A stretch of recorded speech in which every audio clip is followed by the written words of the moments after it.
shorter, but we're gonna move through some of it kind of quickly. All right, so now we're experts on igneous rocks and sedimentary rocks, so we're gonna learn about the last type, the metamorphic rocks. The term metamorphism itself means to change form, and obviously our most famous example would be a butterfly forming from a caterpillar.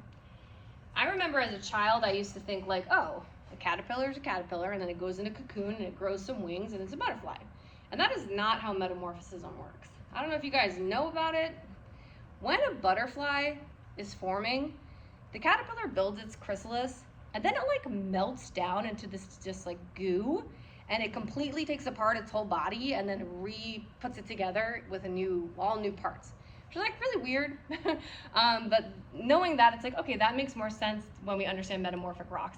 They're not just like slapping something extra on the rock, we're actually changing the internal composition of the rock into something new.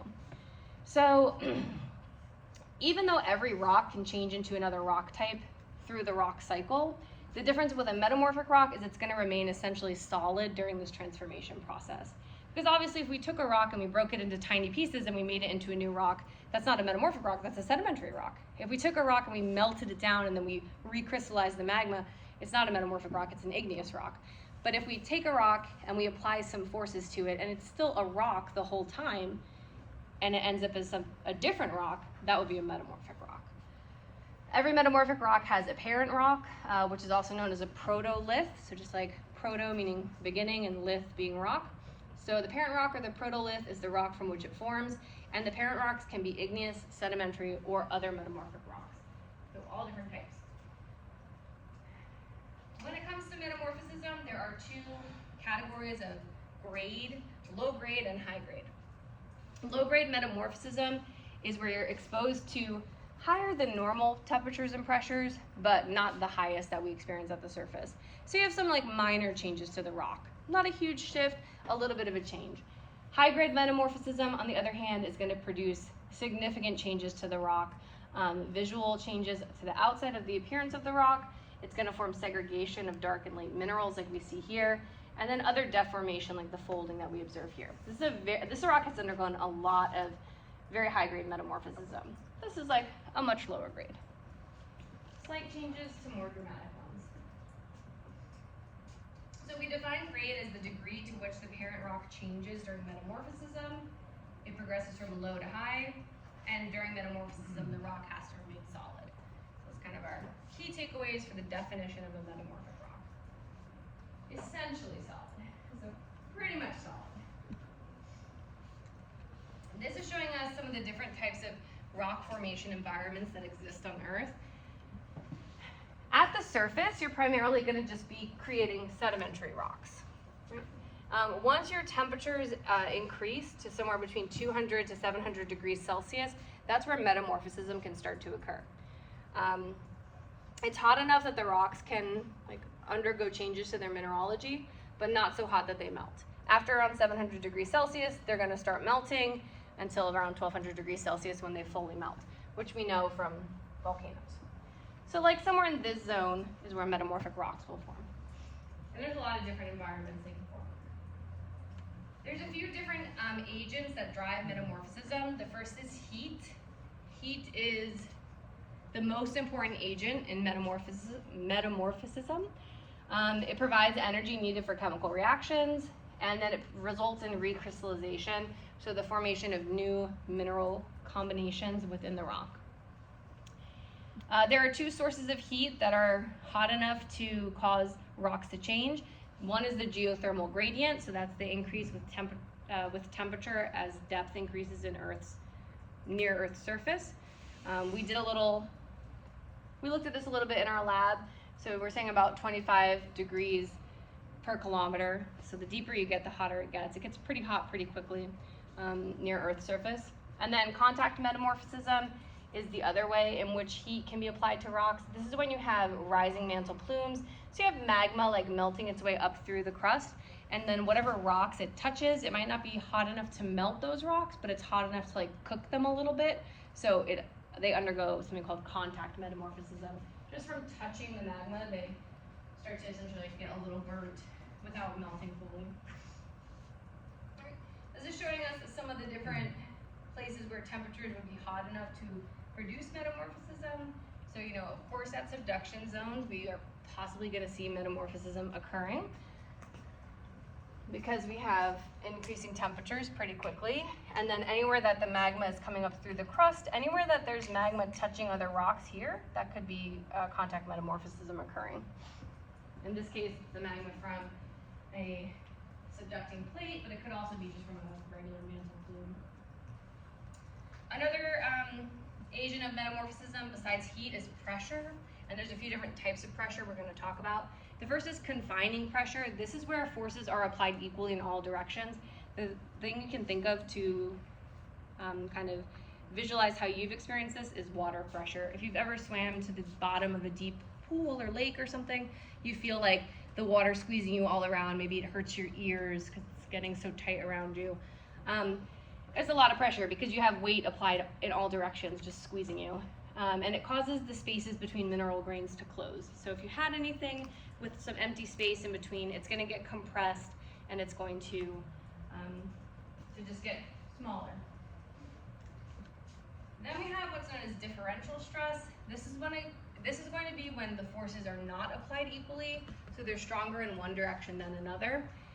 One form would be compressional stress. This is when rocks get squeezed as if they're in a vise. So imagine we have a perfectly cubic rock and I squeeze it like this.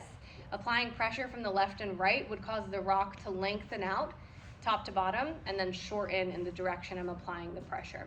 So that would be compressional stress. Think of like compression shorts, or anytime you feel any sense of squeezing, that's compression. So this is our squeezing. In high pressure and temperature environments, rocks actually behave as a ductile solid, which means that they're able to kind of like flow and bend. So if the temperatures and pressures are high enough, the rocks won't immediately break because they're like more malleable, so they'll just bend and create folding as a byproduct of this stress. Is that kind of like how carbons form diamonds on occasion? It definitely forms through pressure. I'm not sure if it's specifically compressional stress. So at the top here, we have an example of what a rock would look like if it's deformed using confining pressure. So we're starting on the top left with our undeformed strata. So here's just some big old chunk of sedimentary strata, bunch of sedimentary rocks, beautiful cube. We squeeze it in all directions, we end up with this. Same structure, just kind of smaller, just a shrunken down version. There isn't much deformation in terms of like the direction of the layers or anything. They still are flat, they still in the same order. They're just smaller because they're more compressed together. Whereas here, where we have compressional stress being applied, it's getting squeezed in this direction, so the pressure is much stronger here than it is in these other directions, and it creates this much more highly deformed strata where it's lengthened out in this direction, and then folding is visible in the rock as well. And that's going to be very prevalent in mountain building situations where you have rocks at a convergent boundary shoving into each other and then creating mountains in between where all that rock is being pushed up. So you're going to find lots of metamorphic rocks in those kinds of mountain ranges. And this is showing us how we can look at mineral grains to determine the direction of stress that formed them. So in this case, since the mineral grains are lengthened out in this direction, it tells us the stress was coming from here. It was squeezing it here and then stretching it out in that direction. And maybe some water had to do with it too. Yeah, well, water will get driven out through this process. So if there was any water, it'll get pushed out. Here we can see some highly deformed sedimentary strata. We see folding. We also see faults where the rock has actually broken because the stress was too much for the rock. So it broke in these different places here, here, and here. And then all of this other folding we can observe. We're going to learn more about these when we talk about relative dating also. So soon you'll be able to recognize all the different types of faults and folds. The last agent of metamorphism are chemically active fluids. Sometimes these are called hydrothermal solutions. It's when you have hot water that's got a bunch of ions floating around in it. It enhances the migration of ions, so it can work to kind of recrystallize the minerals within a rock. While this is the other agent, it's less prevalent because there's not that many places on Earth where these hydrothermal solutions exist. One would be like at the mid-ocean ridge or the spreading centers. There's something called black smokers. They exist when you have all that hot lava spilling to the surface inside seawater, which already has a lot of ions in it. So you have the heat and the ions that you need to kind of cause some metamorphosis in there. The other location would be like thermal springs, hot springs, geysers, places like that. Alright, and then the importance of the parent rock. Most metamorphic rocks have the same overall chemical composition as their original rock, except they might lose some water or some CO2. But the mineral makeup itself determines the degree to which each metamorphic agent will cause change. So just like with sedimentary rocks, with any type of rock, what you're starting with is going to determine like how easily you're impacted by these outside forces. So if you're starting with, and you know, for sedimentary rocks, if you're starting with a sedimentary rock, it's easier to break down. An igneous rock would be harder to break down. Same thing for metamorphic. Some rocks are transformed more easily, others require higher levels of heat and pressure before they start to change. All right, questions on definition of metamorphic rocks? All right, so now we're gonna slide right into classification. So just like with every other type of rock, we use texture as an identifying feature for metamorphic rocks. Metamorphic rocks have two textures, foliated or non-foliated. Once you determine if the rock is foliated or non-foliated, you would use composition later on to help you determine the non-foliated rocks, what their identity is. For foliated, you'll use some observational clues, things that you'll see. Foliation itself describes any planar arrangement of mineral grains or structural features within a rock. So any sort of like layering that you see, any segregation or banding, so stripes that you see on the rock, anything like that would be an example of foliation. Think of like a folio, like a portfolio. It's like a stack of papers, right? So imagine if you see a big stack of papers, you see like all the lines in between the papers. That's the foliation. And you can see that in the rocks as well. So when it comes to the types of rocks, for foliated metamorphic rocks, there's 4 rocks that we identify. And then for non-foliated, there's a few that we'll talk about. And again, you're likely to see many of these in your lab, the ones that we go through. Some examples of foliation could include parallel alignment of platy or elongated minerals.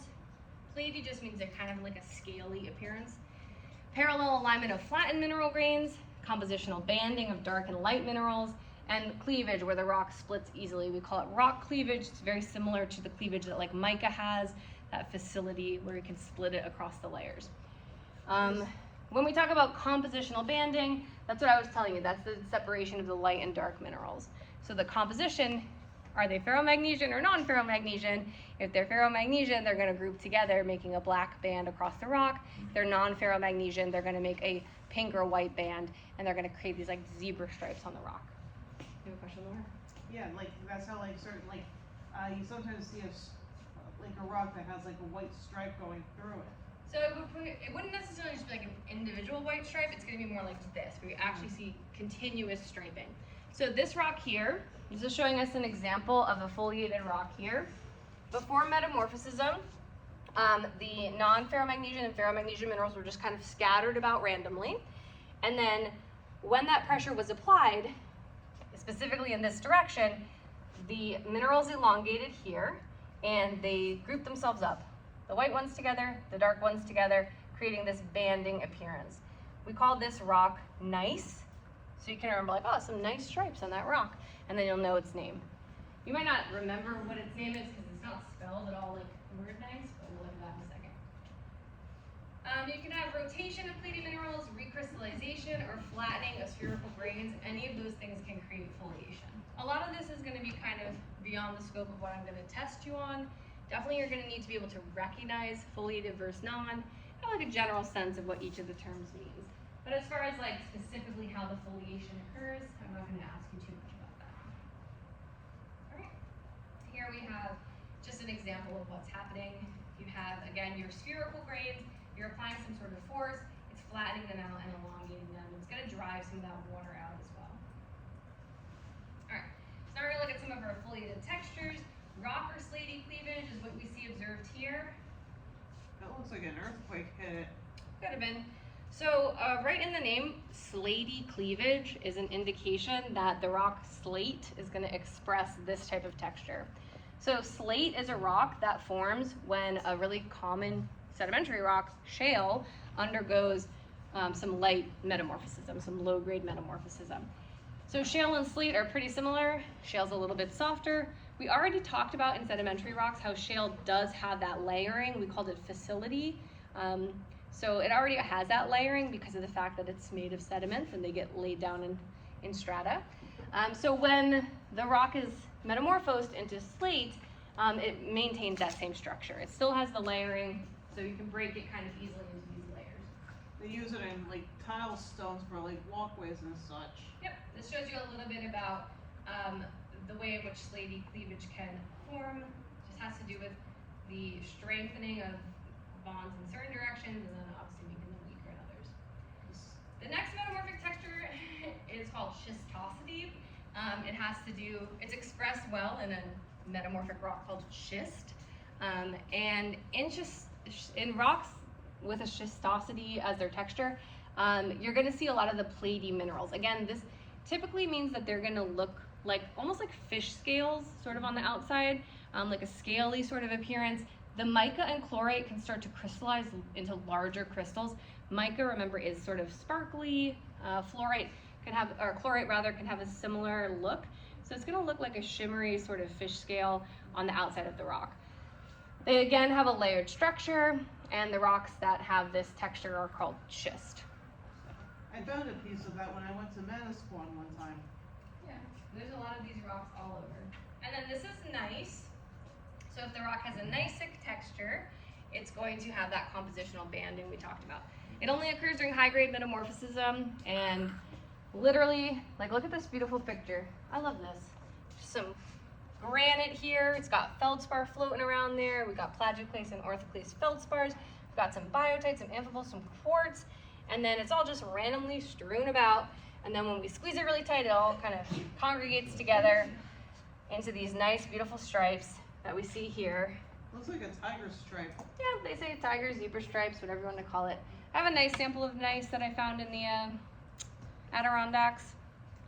I'm not going to tell the internet that, because technically you're not supposed to take the rocks that you find, but like, what were we doing? It was a geology field trip. So, yeah, I got a nice sample of gneiss there. But then one of my students wrote rock on it in Sharpie, so kind of a bummer, but it is not untrue. It is a rock, so whatever. Anyway, that was my little tangent. So although foliated gneiss does not split easily the way slate and schist would, because it's undergone so much pressure, it's pretty tightly packed. It's gonna be harder to split. So instead of having that breakage along layers, you're just gonna see the striping there. It's pretty hard to miss that this is foliated when you look at a sample of it. Although if you take a dab of rubbing alcohol, it'll remove any ink stain, even I'll just Sharpie. try that. Yeah. All right, so our other metamorphic texture would be non-foliated. Non-foliated metamorphic rocks are going to be composed of minerals that exhibit equidimensional crystals, so therefore they don't have any sort of layering to them. They're going to develop in environments where deformation is minimal and the parent rock had some sort of crystal structure to it. You can have something called a porphyroblastic texture. So I told you there were two textures. Technically, I guess there's three because I forgot about porphyroblastic. This would be when you have porphyroblasts, which are just like crystals embedded into the rock. One of the really common examples that you probably will observe in your lab is garnet. Garnet crystals tend to form in metamorphic rocks, particularly in schist. This is an example. You can see the porphyroblasts. This is garnet in its beautiful dodecahedral crystal habit. Remember, it has that 12-sided crystal structure. So you can see it embedded right there into the rock itself. You'll probably see some of this in the lab upstairs. We do have some garnet schist. It's kind of hard to tell from this side, but maybe you can sort of see how that's having that sort of scaly appearance I described.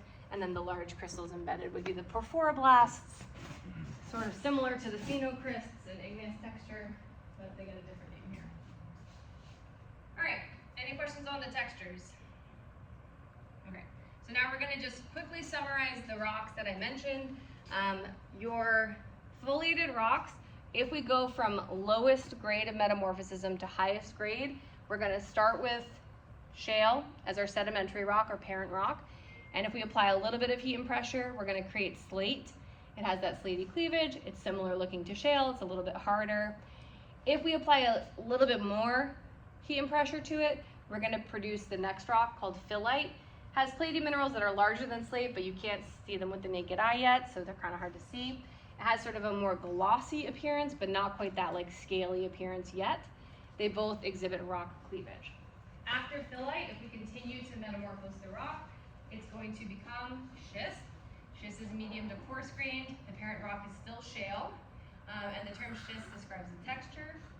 It has a lot of mica and possibly some garnet conformities. After schist, that's when we get to gneiss. Gneiss is medium to coarse grained with a banded appearance. It's the result of high grade metamorphism. So that's how you spell it, G-N-E-I-S-S. It's pronounced gneiss. And hopefully we're starting to recognize when we have light versus dark minerals, that is because they're either ferromagnesian, containing a lot of iron and magnesium, or not. So that's what we see them separated into here. Our dark and light silicate minerals. All right. So when you are identifying rocks in the lab, if you have a foliated texture, you have 4 choices: slate, schist, phyllite, or gneiss.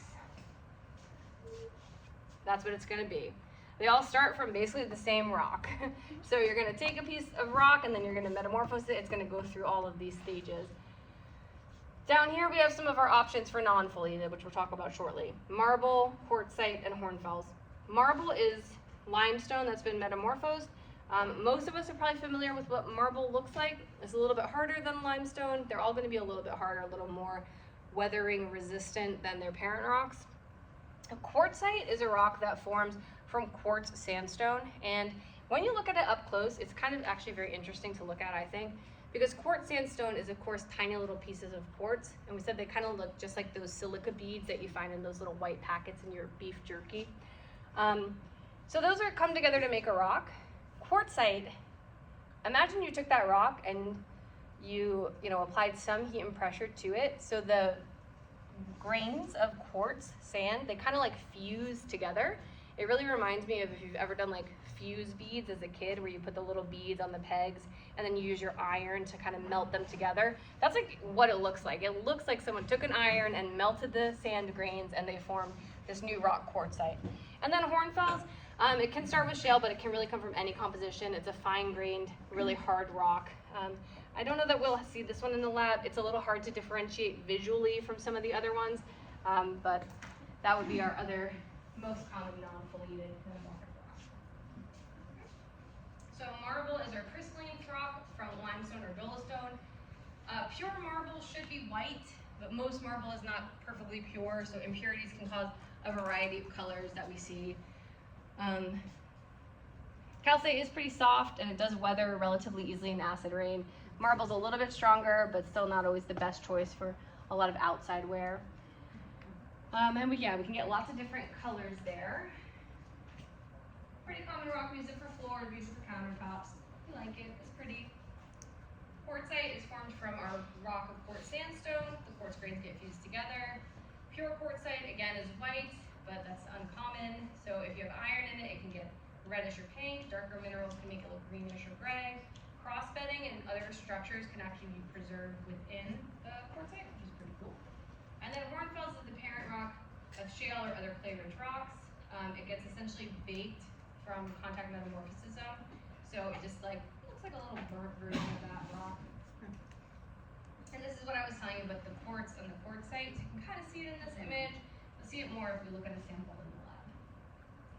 So those are our common metamorphic rocks. So of the ones that we're going to see in the lab, definitely going to see slate, definitely going to see gneiss, probably going to see schist, probably going to see marble, probably going to see quartzite. I don't know if we have hornfels up there. I mean, I'm sure we have it. I don't know if I'll put it out. So definitely going to see some of those, maybe a few samples of those. We'll see. Not that many choices. All right, so the next section of this notes talks to us about the environments in which the different forms of metamorphism can occur. So metamorphism can happen in a variety of environments. It's often going to occur near plate margins, and it's going to be associated with some sort of igneous activity. So we're going to talk about all of these different examples. You will be asked to read a graph sort of similar to this in your lab and possibly on your exam. But again, as long as you can read this graph, it should be not a problem. So this just shows you the different conditions necessary for the types of metamorphism that we described. So burial and subduction zone metamorphism, it's going to occur in locations where you have pretty high pressures but relatively low temperatures. This is going to be because subducting plates, like, they get pulled down pretty fast, so the pressure increases more rapidly than the temperature increases. So that would be high pressure, lowish temperature conditions. Hydrothermal metamorphism is going to occur under pretty low temperature and surface temperature and pressure conditions, because it's happening like at the surface with those hot fluids. Contact metamorphism is still going to be pretty low pressure because it's near the surface, but higher temperature because magma is coming in and baking the rocks. Regional metamorphism, this is going to be our most effective agent of metamorphism. It's going to be what creates the most because it can deform an entire region of rock. Lower grade is going to start around these, lower pressure and temperature conditions, around 300 degrees Celsius, 4 kilobars of pressure. And then they can go all the way over here to where things get much hotter and much higher pressure. So that's going to be at a depth of around 30 to 40 kilometers, whereas this is going to be only around maybe 10 to 20 kilometers. All right. Over here, we say not found in nature because there's no place on Earth where pressures are this high and temperatures are that low. So nothing forms there because that doesn't exist on Earth. So this is going to go through briefly some of the different environments of metamorphism. Contact or thermal results in a rise of temperature when magma touches a rock. Occurs in the upper crust, so low pressure, high temperature. The zone of alteration forms in the rock immediately surrounding the magma, and these are going to consist of distinct zones of metamorphism. So I think, like, logically it should sort of make sense. If there's a bunch of rocks and then some magma comes in between, it's going to bake the rocks it's touching. The ones nearby, it's going to bake more, and the ones further out, it's going to bake a little bit less. So just imagine, like, the rocks are kind of getting burnt as they're touching this hot material. It's not hot enough to melt them, but it is hot enough to alter them. So contact metamorphism would be anywhere that we have magma intruding into the crust. It's going to touch whatever was right there next to that magmatic event. Hydrothermal metamorphism is going to be chemical alteration caused by those hot iron-rich waters. It can occur at the axes of mid-ocean ridges. It can occur at hot springs and geysers. I already told you this. Big place that you're going to see a lot of hydrothermal metamorphism would be like Yellowstone National Park, where all of our geysers and things. I've personally never been. It looks really cool. If you've ever looked into any of the like images of some of the hot springs, you'll see like all kind of the interesting colors and things, which are like a byproduct of the metamorphism there from the hydrothermal conditions. So see a vein deposit there, some metamorphic rocks forming. And again, it's relatively low temperature pressure because it's right there near the surface. I wonder if hot water can actually like do something to like form like rocks and like color wise and such. Well, if you're recrystallizing it, you could change something in their coloration for sure. These are the black smokers. So again, they occur often at the mid-ocean ridges because the crust is being pulled apart, magma's coming out. It's gonna mix with all that seawater and produce this really hot iron-rich fluid. Some other rocks that can occur from hydrothermal metamorphism are serpentinite and soapstone. We don't talk too much about those. We probably won't see those in the lab. Next up, we have burial metamorphism. This is associated with very thick sedimentary strata. It's gonna produce confining pressure and heat-driven recrystallization. So this is basically just, you're at the bottom of a dog pile, and the dog pile is so tall on top of you that you get like squished until you change a little bit. Your internal structure gets rearranged because you got so squished from everything piling up on top of you. That's burial metamorphism. Temperatures are going to be pretty low. Pressures are relatively low as well. It's going to be near the surface. It's the bottom of a really, really thick sedimentary column. Subduction zone metamorphism, we said as sediments in oceanic crust are subducted, they're going fast enough that pressure goes up before temperature, so it drives some metamorphism within that subducting plate. And then we have our biggie, regional metamorphism. This is going to be our widespread type of metamorphic event. It produces the biggest quantity of metamorphic rocks. associated with mountain building and collision of continents. Crust is shortened, thickened, folded, and faulted upwards. This is an example of how this would occur. So we see subduction occurring. This is a closing ocean basin. So at this convergent boundary here, the ocean is subsiding or subducting back into the mantle, and eventually, because it's going to drag everything along with it, this continent is going to crash into that one, and they're going to squish together, and all the rocks are going to get super deformed, and it's going to cause mountain building in this area as the rocks get stretched out in that orientation that they're going to rise higher up into the air. And that's what it's going to kind of look like. So that whole area will have levels of highly deformed rock because of that high-grade metamorphism. You can also have it along fault zones, so where plates are grinding past each other, it can cause enough pressure to alter the rocks in that direct area. The last form, we didn't even mention it before because it's so uncommon, is called impact metamorphism. It's also known as shock metamorphism. This would be from a meteorite impact with Earth. If you have some giant meteorite that hits Earth, the energy release is catastrophic. Like, it has a lot of energy, so that heat and pressure from that actual impact event can change the rocks, fusing some of them together or almost making it look like a pyroclastic rock because of how they form. So also, like, this says meteoroids, but I don't know if you guys know this. This is just another little tidbit of trivia. When a rock is flying through space, it's called a meteoroid. When it burns up in the atmosphere, it's called a meteor, and when it hits Earth's surface, it's called a meteorite. So if you ever didn't know the definitions of those, now you know. Meteoroid in space, meteor in the atmosphere, meteorite once it hits. So that should really say a meteorite is hitting Earth's surface. All right, this is showing you a little bit of some deformation along a fault zone here, where the crust is just roughly dragging against itself, against an opposing plate. So this is kind of altering what's right there in that area that's exposed to all that pressure. Okay, so in areas where regional metamorphism has occurred, rock textures are going to vary depending on intensity. We kind of already talked about this. Depending on where you're at in the inside of the rock column, you're going to be deformed differently. So just kind of showing you again, like over here, it's going to be a lower grade metamorphism, so more like the slate than the phyllite schist, and gneiss, deeper into the mountain or further towards the middle because of the temperature increases. Okay, once you get past gneiss, you get into this partial melting, and then this can actually produce a special kind of rock called a migmatite, which is right at the boundary between igneous and metamorphic rock. So migmatites would be their own sort of group of rocks that we can see here. If the rock kind of melts a little, so it's not truly metamorphic, but it only partially melts, so it retains some of its metamorphic qualities. So you're definitely going to want to know the order of increasing metamorphic grade, getting you from slate, phyllite, schist to gneiss. That will definitely be on your exam. I think that's actually an extra credit question I have.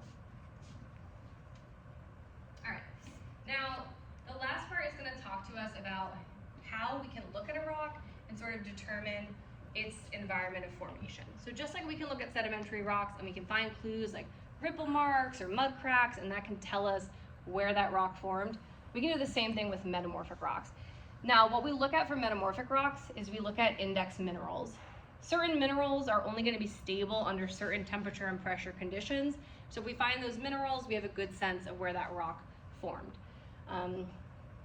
In addition to finding individual minerals that are an index mineral, we can sometimes find assemblages of minerals, so groups of minerals, which we would call metamorphic facies.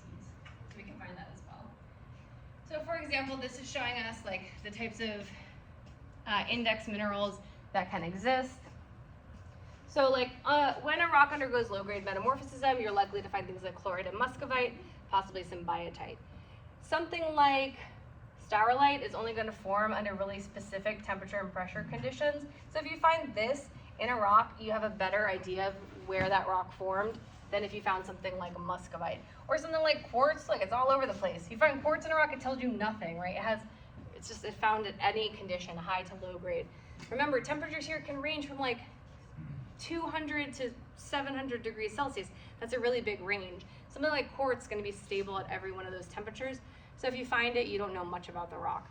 But if you find one of these other ones, you can kind of narrow it down a little bit in this timeline.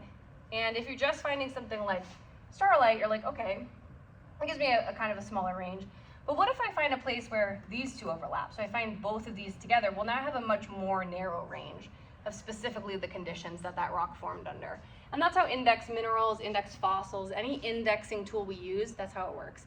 It typically only exists for a short time or under really specific conditions. So when we find it, we know exactly where that rock formed or when that rock formed. Looking at some garnet. I gotta try to remember to bring in my nice sample because I also have a rock with a big emplacement of garnet like this that I found in the Adirondacks. It's pretty cool, I think, personally, but I'll try to find it for you. I'll try to bring it in for you guys if I remember. Just talking about some of the different areas. This is like near us, a little bit north of us, but there's a lot of metamorphism there from the Appalachians. Alright, and then we have our metamorphic facies. So metamorphic rocks that contain the same mineral assemblage and are formed in similar metamorphic environments are known as metamorphic facies. And there are a few different groups. So again, when we see these assemblages of minerals, we just have a really good indication of where and when that rock formed. Mineral assemblages are used to determine the pressure and temperature conditions. The facies are going to include the hornfels, zeolite, green schist, amphibolite, granulite, and blue schist, and eclogite. So we're going to look at some of those in your lab, so they'll kind of explain it a little bit better there. But this is just showing you. Find a certain assemblage of minerals. Oh, we call it the blue schist facies. So we would know, okay, it had to form under these conditions here. If we find a different group, well, it's going to be our green schist. It's going to have formed under these conditions here. So you just kind of like piece it together from there. So you can see the demarcations of where these different groups meet up. Kind of matches along. Maybe you're starting to visualize this looks kind of similar to that other graph we looked at before where I said like, oh, there's no pressure and temperature conditions like this on Earth. And we looked at things like hydrothermal, contact metamorphism, low-grade regional metamorphism, high-grade regional metamorphism, subduction metamorphism, right? So you can hopefully kind of associate those together. So if we have subduction metamorphism, we're likely to find these minerals, the blue schist facies, because that's the same conditions that subduction metamorphism occurs under. So that's how we piece it together, and that's what your lab is going to basically ask you to do. It sounds complicated because of all the big words, but it's actually quite simple once you break it down. All right. This is just like summarizing the same thing I told you. High pressure, low temperature metamorphism is associated with subduction zones. Regional is associated with colliding continental blocks. Low pressure to temperature could be associated with divergent boundaries. So just what I showed you there. Each of these different facies will form under particular temperature and pressure conditions, and what we know about the different types of metamorphism, we can link with what we know about these different mineral assemblages to figure out where that rock formed. That's all it is. This is showing you some rocks, like this is blue schist and eclogite, so it kind of shows you some of the different mineral assemblages there and what they look like. This one they're going to talk to you about in the lab as well, mineral stability itself. There are certain minerals that are only stable at certain temperatures. That can include andalusite, kyanite, and sillimanite. They all have the same chemical composition, but they form under different metamorphic environments. So depending on which one you find, you know the conditions it formed under. So it's just really telling you how we use index minerals. This is the example of andalusite, kyanite, and sillimanite. So they're all the same stuff. It's just if they're cooler and under less pressure, it forms andalusite. If it's under higher pressure and up to higher temperatures, it can form kyanite, and then sillimanite if it's under high temperature and pressure. Kyanite looks like candy. Oh, don't eat it, okay? Don't pull a Heather over here and lick at our mineral sample. Why you gotta air me out? I'm just saying, I'm gonna talk about it. It's gonna be. It said it tasted like salt. I would've had the whole thing done. All right, that's it. Any questions for metamorphic rocks? I know we went through quick, but that was kind of interesting. All right, I know it sounds like a lot. The key takeaways are going to be, you need to know foliated versus non-foliated. You need to be able to recognize those two textures. You need to be able to interpret a graph like the one you saw and have an idea of which types of temperature and pressure conditions are associated with each of the metamorphic environments. So that's really the main takeaways. All right, any other questions?